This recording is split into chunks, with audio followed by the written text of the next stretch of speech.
Ryan Day said Ohio State was healthier this week than they were a week ago, and the status report bears that out. Welcome to Lucas Oil Stadium. It is Saturday, Championship Saturday. Ohio State number 1 against Indiana number 2. That's Jeremy Birmingham. I am Austin Ward. These are the Pregame Keys on 97.1 The Fan and 10 TV. Nothing questionable about it for Jeremiah Smith. Nothing questionable about it for Carnell Tate. In fact, all starters fully cleared to go tonight against the Hoosiers. About time. I mean, we've here's the joke. We don't know if that means anything, but we can assume that it means good things for Ohio State. Clearly, what Ryan Day said on Tuesday about the advancement in the health situation for Carnell Tate and Jeremiah Smith came to fruition because, as you said, neither of them are even listed as questionable, not even doubtful, not even probable, because that doesn't happen in college. But it's a big deal for Ohio State to come into this game fully healthy, fully operational, and then we'll see exactly what that means for Julian Sayin in this offense. But from a confidence standpoint, if you're the quarterback coming into this game against the number 2 defense in the country, you would sure like to have your dudes out there, and Julian will have them. Yeah, and he had them a week ago, and I thought, Berm, we've talked about it a little bit, that Carnell Tate looked better than I could have imagined. Everything for that 4 weeks basically away from game action worked out perfectly for him. Jeremiah, I thought, he certainly looked not quite 100% by human standards, but that's still better than just about everybody else given his alien genetics. So having both of those guys, and it's cold outside, but this is an indoor track. It is known for being fast. They talk about it every year around the NFL Combine. It's been a long time since Ohio State has got to play in here, but those games felt like an annual occurrence. We could see the offense explode. We'd see that the defense would be attacking. So, there shouldn't be any of that concern. And if Ohio State is that fully operational version of itself, I don't think that would bode well for Indiana. That you would hope that there would be one chink in the armor that you could attack, but that doesn't exist right now. No, Indiana has proven all year they're very well rounded. They stop the run, they stop the pass, they score, they run, they pass, they do everything. So for Ohio State, it's just about playing your game. If you go into this and you worry about what Indiana's statistics are, or what Indiana's accomplished, or who they beat, or where they went, none of that stuff matters today. But also what doesn't matter, and I said it on Tuesdays, last year's game against Indiana doesn't matter. This is a very different Hoosiers team. Anybody who played in that game for Ohio State needs to eliminate that from their mind and not consider that this is a 38-15 type of matchup. You have to look at it. There's all these weird metrics going on around college football. ESPN has this some metric about the FPI. There's the quality game score. Oh, okay. I thought you were talking about how Indiana was favored according to the FPI. Indiana is favored according to the FPI, which stands for the Football Something Index. I don't know what the P stands for.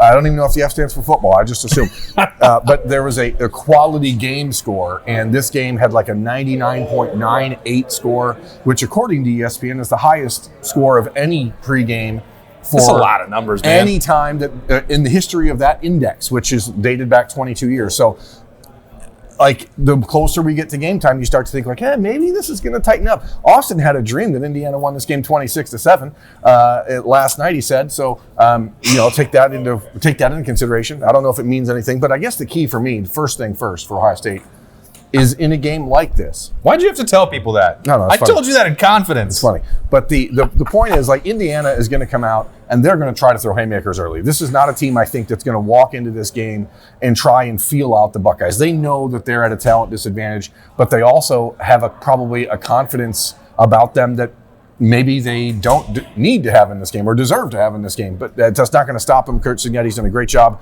putting that team into the space, in the mind space where they think they can beat anyone.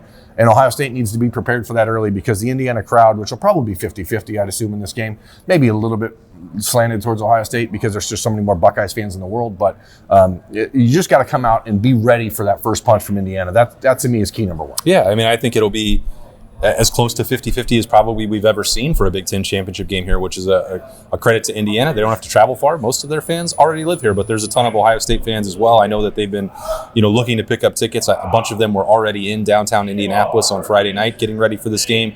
And, as I mentioned it on Friday on the bonus beat with Television's Adam King, it's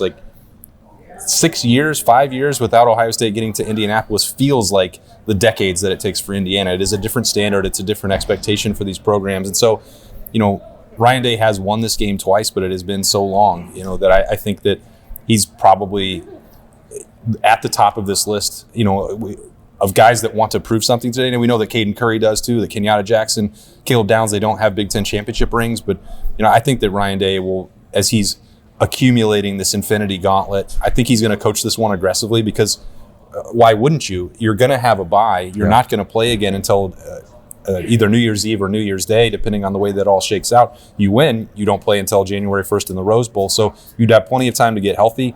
You don't have to hold anything back here. It does feel like Ohio State Birm really wants the top seed because that gives you a little bit of control over where your semifinal game would be.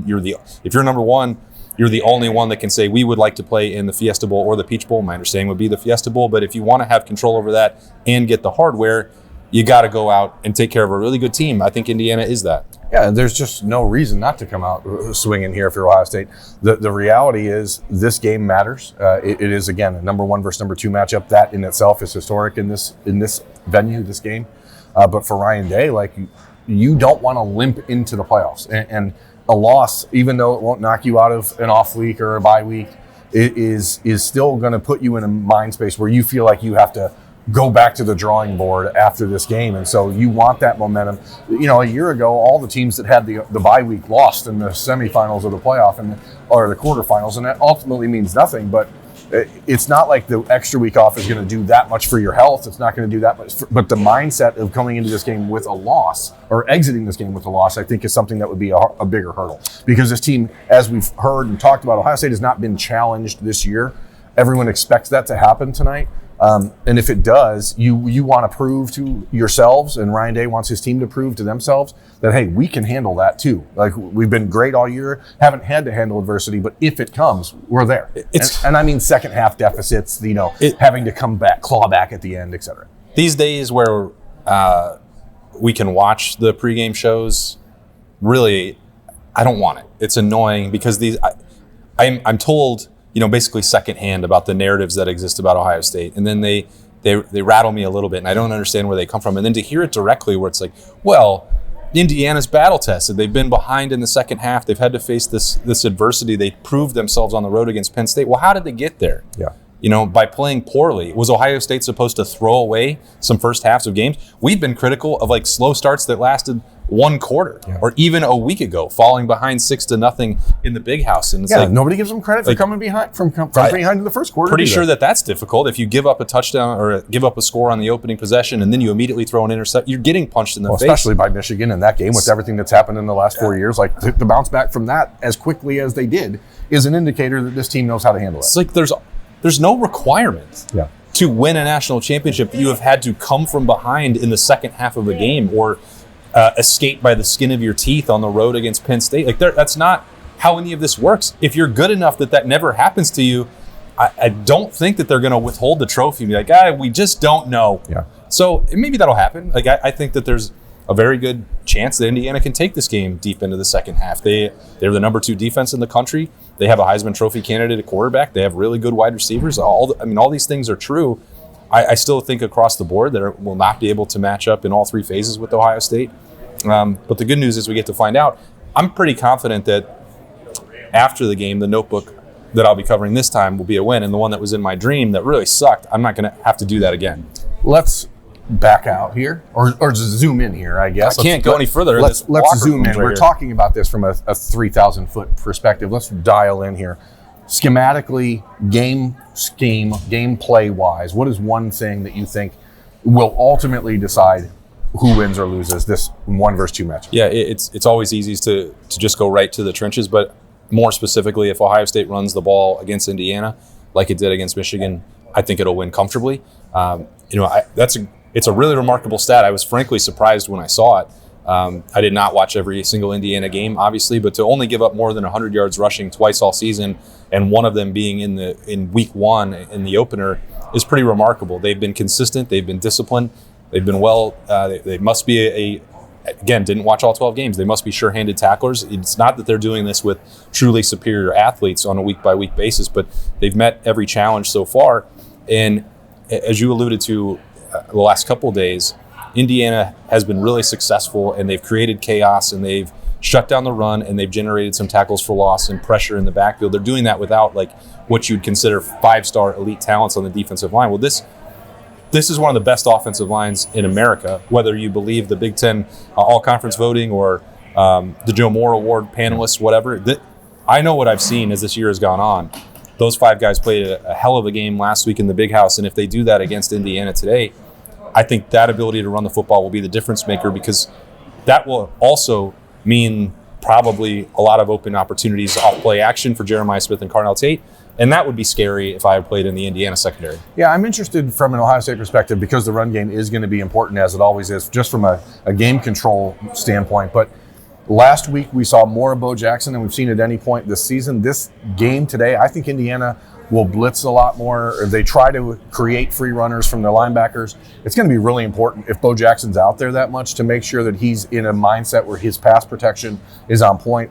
Julian Sain is as good as anybody in the country, recognizing and communicating. But if you don't block the guy, if you don't get a hand on the guy, that's a problem. I don't think this is like a game where Ohio State's passing offense is going to be stymied by the pass rush of the defensive line necessarily. I think it's the other guys. And so who's back there protecting Julian? Is he able to escape the pocket here and there? I think that ultimately is going to be what really sets the tone for the offense here, and to eliminate any possibility of Indiana getting some early momentum with like a couple sacks in a row. Sure. Or a couple stops in a row, because Ohio State has punted fewer times than anybody in the country.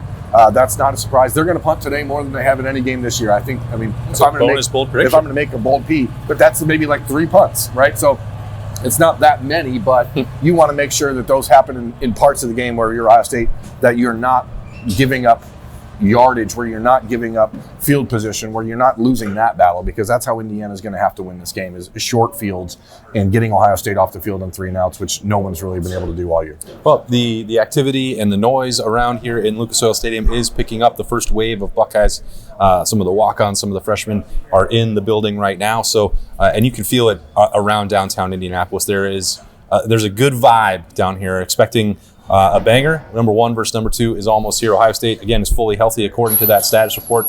We'll see if that starting lineup is intact at 8 o'clock on Fox when they get out there for that kickoff against Indiana. Can't wait for it afterwards on 97.1 The Fan's YouTube channel, 10 TV's YouTube channel, 10 TV Plus, everywhere else that you get the content. There will be snap judgments, and we will have the notebook. We'll see what that looks like when we get there. Enjoy the game, folks. It is a championship showdown. Number 1 versus number 2. What more could you possibly ask for? He's Birm. I'm Austin. We'll talk to you afterwards.